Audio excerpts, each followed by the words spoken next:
Hi guys, welcome back. Paul UK Reefer. Day 6 of the cycle. So when you last left me, it was all about to begin. You'll distinctly, hopefully, see through this footage that there's one heck of a algae bloom going on in the tank at the minute. So we are 1 day short of doing a water change, as per the reef mature. But if you look how cloudy that is on the side angle, there's some definite bacterial blooms going on. So I'll show you the readings in a minute, but we've basically been dosing as per the instructions completely and carrying out a few other tests as well. So I'll run you through them, but let's just do a quick look at the tank. Had a slight issue on the left hand side power head, in that it was turning and spinning with the program. So I spoke to Ecotech and they basically said to give it a clean out and slowly ramp it up, and it seems to have stopped. It is because the glass on the side of this tank is 10mm, and that's pretty much the limit for an MP10, but it should still work like the right one is. So pulled it all apart, just cleaned up a little bit of loose grease inside the housing on the wet side, and it seems to have done the trick. So they're just currently running on a reef crest mode at about 80%, just to keep the water flowing around. And the return pump is running, well, it's been calibrated to about 80% power, and then I'm running about 80% of that on a continuous flow. Managed to balance out the flow going up here.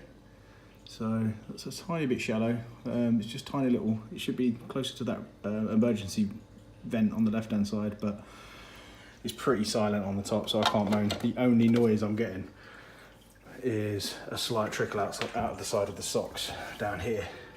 So I've just started playing around with putting a few bits of filter sock in there and just loose filter sock. But this trickle coming out the side is slightly irritating me because it's not sealing very well where the filter housing should go back in. So I need to just work out what I can do there. I'm sure I'll find a bush fix for it if nothing else. Auto top up's working fine. Dose is still not hooked up yet for obvious reasons. I have put the sump to the lowest possible setting that it can go to in water, which is about 7 inches, and I've run the skimmer for a few days just to see how it'd go. Happy with the noise of it, just concerned that it just continually overflowed. Now I know that it takes time for a new skimmer to bed in, but I ran it for 3 straight days and it never seemingly slowed down. So I'm just gonna mark it down to the fact that we've got a fully biological chemical system in here with absolutely no organic nitrate going in, and I'm hoping that it's just quite chemical based, and when we start stocking that will settle down. I'm not going to overkill it on that one. Yeah, testing's been going well. Hannah checkers for phosphate, which I don't really need yet, but I've been testing it anyway, and alkalinity. The alkalinity one is amazing. It's so quick, so just brilliant, and I double checked it with the other alkalinity test and it was bang on. So if you can get one, do it. Make your life so much easier, especially because going into SPS care, the alkalinity is the main one that's going to be sort of depleted. So I've put that on to main whites. They're usually a lot bluer, but yeah, we've got some serious bacteria going on in there, and water change says 5%. I'm probably going to do 10 just to lower the nitrates a little anyway, because I've got 25 litres of salt water ready to go. So yeah, so if I just bring you over and have a quick look at the readings we've had. Quite hard to focus in, but temperature has been amazingly stable. There's 0.2 in it at all times, so that's great. Salinity started off slightly low, so I hand dosed a bit of salt in there after a couple of days to try and bring it back up. So we hit 1.026 and now we've sort of steadied out at 1.025, which I'm happy with.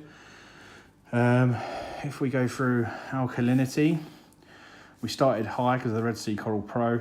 It dropped off a cliff pretty quickly within a day, and then the last 3 days straight it's been 8.3, 8.4, which is exactly what the Reef Mature system wants you to run it at.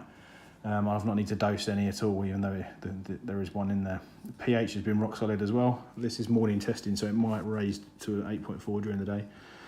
The initial readings were obviously high in calcium and magnesium because of the salt.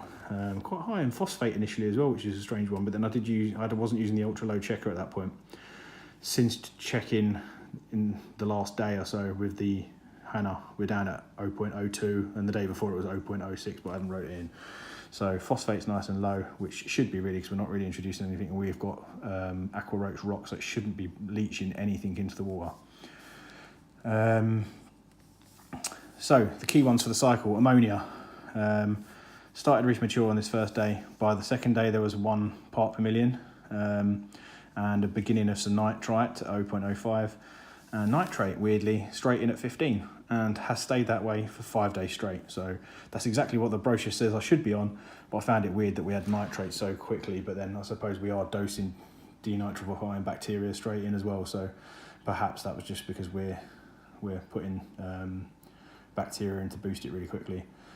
Ammonia then fell off a cliff pretty much by the next day, down to 0.1 and then 0, which is right because it's being used up. Nitrite then started to rise and then just started to recede again. So by tomorrow, after the water change, nitrite should be down to 0.05, ammonia should still be 0, nitrate should be slightly down. We should be bringing the 15 down with the water change a little bit as well. But at the moment, it's pretty much bob on for the readings. So where are we today? After the water change today, there's a few more days of dosing Opox daily, and then it says to add cleanup crew by the weekend. Not sure about this yet because we're using Aqua Roach and absolutely no other organic matter. We haven't even got the likes of the start of any algae growth in there.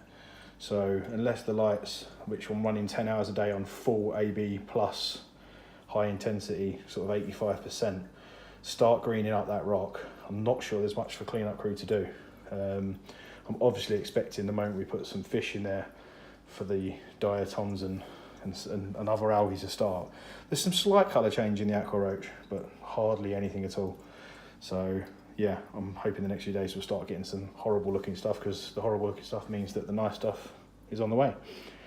And it shouldn't look this clinical. So yeah, everything other than that is going to plan.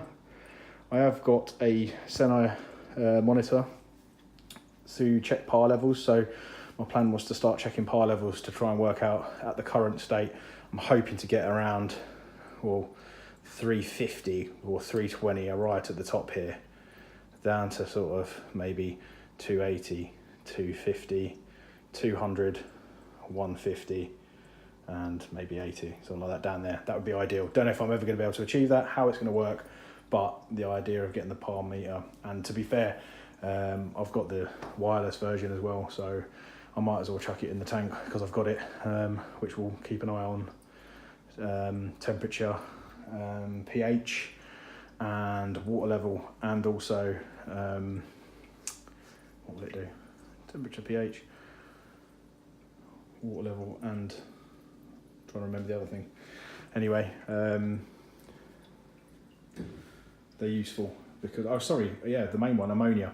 So it will look for ammonia, which is something as reef keepers we never really check after we've cycled, and if anything ever dies off of a decent size in the tank, it's the first thing that will be realised, and it can be poisonous. So I'm quite happy having it in there ticking away in the background, because if we get any large deaths or anything like that, I can see the ammonia spike straight away, or I can see a temperature loss if a heater fails, or a water drop if the RO chamber stops, and get straight on it, and that'll all notify me by text. So it's not as good as an Apex controller, but it's also nowhere near as expensive, and it should cover the main crash parameters. So there we go. There is our tank update. I will come back to you in about 3 or 4 days, once we've got through a week and a half, and we may or may not have put some cleanup crew in, but I'm hoping that I'll come back with far more bacteria and a bit more of a dirty tank with some diatoms blooming. As always, please comment or ask questions, or please offer advice if you're seeing anything that you would do differently. Interested to know, and thank you for watching. Stay tuned.